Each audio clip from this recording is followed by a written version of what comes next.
Halo teman-teman, kita bertemu kembali di dalam channel YouTube saya, Januari Sihotang, sebuah channel YouTube yang fokus di bidang ilmu hukum, dunia kampus, dan juga dunia literasi.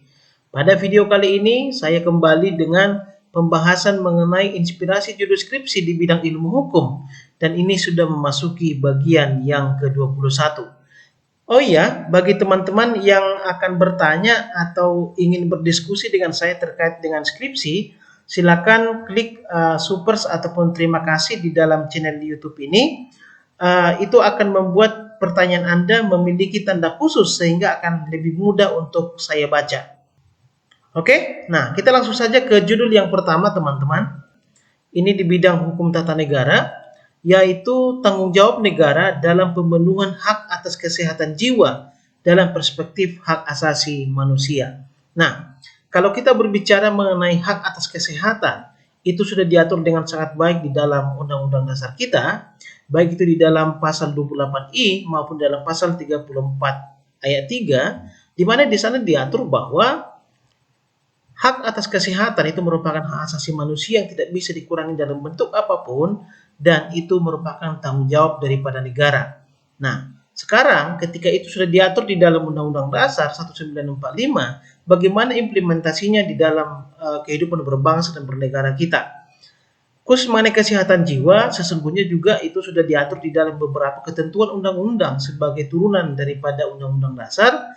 Misalnya itu dalam Undang-Undang Kesehatan dan juga di dalam Undang-Undang Disabilitas. Nah, ada perbedaan makna daripada kesehatan jiwa di dua undang-undang ini. Di Undang-Undang Kesehatan, yang dimaksud dengan kesehatan jiwa itu adalah ketika ada seseorang yang merasa tertekan atau misalnya memiliki beban yang sangat besar sehingga menyebabkan depresi atau stres.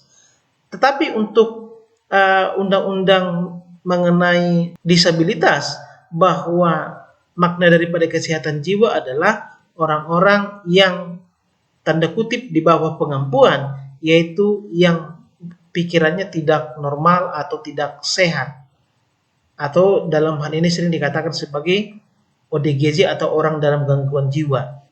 Oleh karena itu dalam judul ini Anda akan meneliti kira-kira bagaimana tanggung jawab negara terhadap yang dua ini, baik itu gangguan kesehatan jiwa akibat depresi ataupun beratnya tekanan hidup, dan juga tanggung jawab negara atas orang-orang ODGJ. Nah, untuk meneliti ini maka kita akan membuat dua rumusan masalah. Yang pertama, bagaimana pengaturan hak atas kesehatan jiwa sebagai bagian dari hak asasi manusia di Indonesia. Tadi sudah saya jelaskan pengaturannya di Undang-Undang Dasar sampai kepada undang-undang. Terus kemudian yang kedua, bagaimana bentuk implementasi tanggung jawab negara dalam pemenuhan hak kesehatan jiwa dalam perspektif hak asasi manusia. Selanjutnya kita masuk ke judul yang kedua, yaitu penerapan asas-asas umum pemerintahan yang baik atau AUPB dalam penyelenggaraan pelayanan publik di lembaga pemasyarakatan. Nah, ini tema yang sangat menarik menurut saya teman-teman, karena memang kalau pembahasan mengenai asas-asas pemerintahan umum yang baik ini sudah sangat banyak, tapi judul kali ini agak berbeda atau unik karena memang ini diteliti di dalam lembaga pemasyarakatan. Kita tahu memang teman-teman bahwa orang-orang yang ada di lembaga pemasyarakatan adalah orang-orang yang sudah dikurangi hak asasinya. Tapi pengurangan hak-hak tersebut bukan berarti mereka tidak memiliki kewenangan untuk mendapatkan pelayanan publik yang baik. Tapi ternyata teman-teman bahwa dari berbagai berita ataupun dari berbagai kasus kita melihat bahwa ternyata pelayanan publik di lembaga pemasyarakatan itu masih sangat kurang. Ada berbagai macam masalah yang menyebabkan itu, misalnya karena LP itu over capacity, lalu kemudian adanya tindak pidana korupsi oleh pejabat-pejabat di lingkungan lapas, dan ada berbagai faktor-faktor yang lain. Oleh karena itu, saya katakan kembali bahwa tema ini sangat menarik untuk diteliti. Hanya saja kemudian ini diteliti dengan metode penelitian yuridis empiris supaya Anda mendapatkan data yang lebih komprehensif dari orang-orang yang menjadi penyelenggara di lembaga pemasyarakatan. Nah, untuk meneliti ini Anda bisa memasukkan dua rumusan masalah. Yang pertama, bagaimana hak narapidana dalam memperoleh pelayanan publik yang baik ditinjau dari Undang-Undang Pemasyarakatan. Nah, di mana kalau misalnya Anda lihat di dalam undang-undang kita yang terbaru, bahwa salah satu undang-undang yang baru selesai dibentuk DPR bersama dengan Presiden adalah Undang-Undang Nomor 22 Tahun 2022 tentang lembaga pemasyarakatan, dan ini memiliki banyak hal yang baru dibandingkan dengan Undang-Undang Pemasyarakatan yang sebelumnya.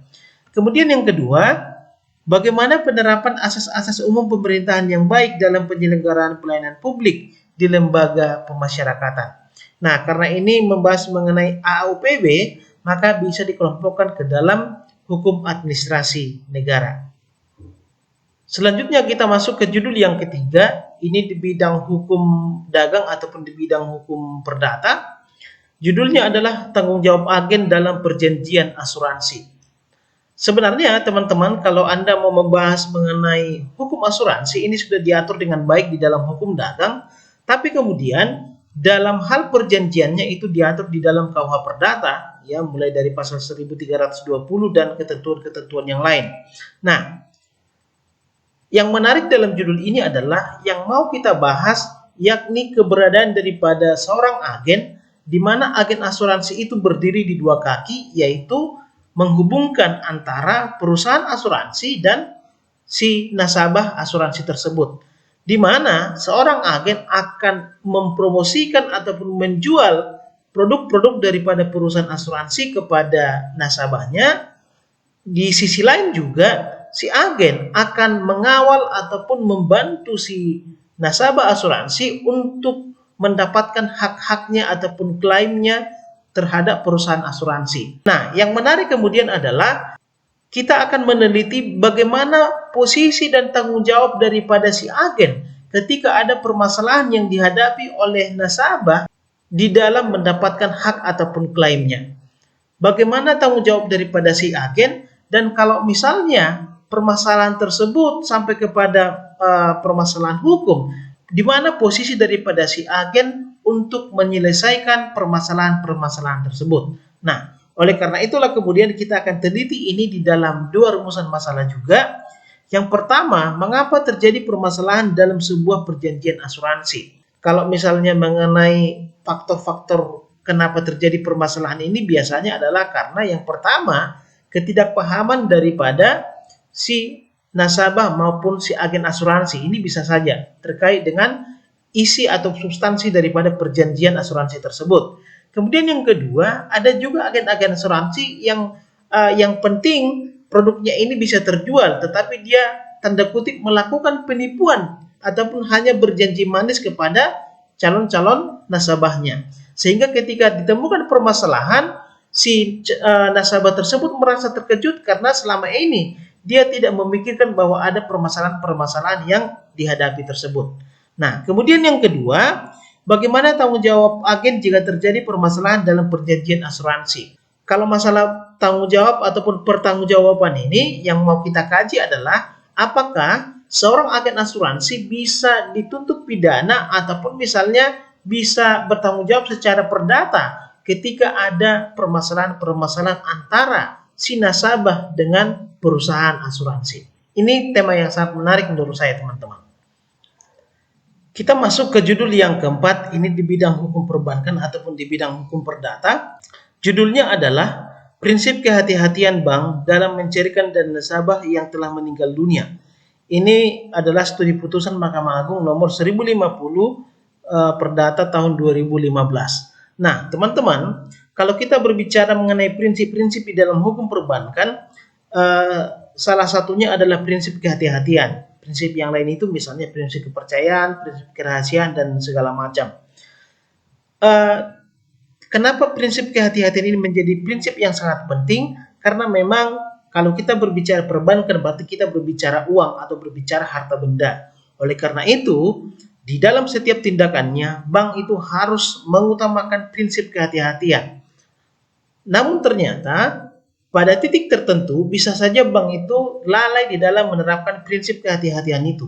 Salah satunya adalah di dalam kasus ini, di mana ada seseorang yang sudah meninggal, lalu kemudian bank memberikan harta waris kepada orang yang bukan sebagai ahli waris. dan ini merupakan kesalahan daripada bank.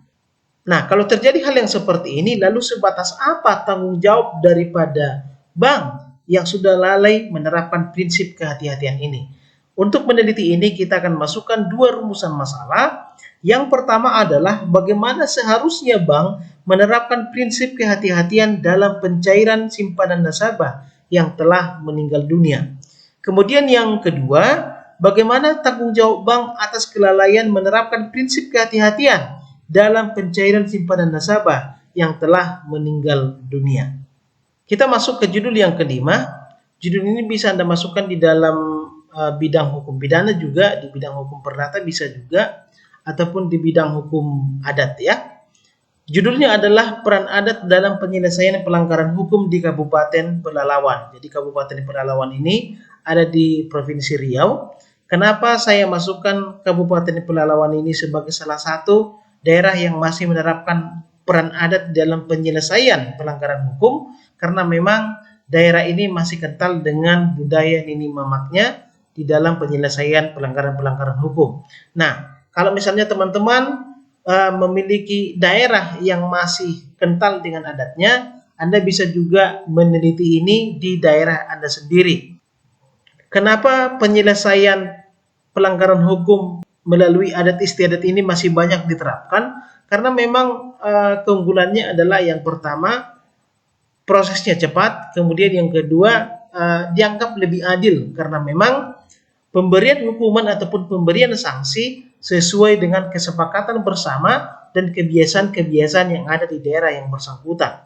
Karena kita tahu kalau misalnya di proses melalui peradilan itu akan memakan waktu yang sangat lama, apalagi kalau letak daripada pengadilan itu jauh dari tempat kejadian perkara, mungkin saja di pedalaman ataupun di pelosok. Nah, untuk meneliti ini kita masukkan dua rumusan masalah. Yang pertama, bagaimana peran adat dalam penyelesaian pelanggaran hukum di Kabupaten bla bla bla ya, tergantung daerah Anda nantinya. Kemudian yang kedua, bagaimana model mediasi adat dalam penyelesaian pelanggaran hukum di Kabupaten bla bla bla. Oke teman-teman, demikian 5 inspirasi judul skripsi di bidang ilmu hukum. Semoga video ini bermanfaat dan kita bertemu di video-video yang berikutnya. Terima kasih.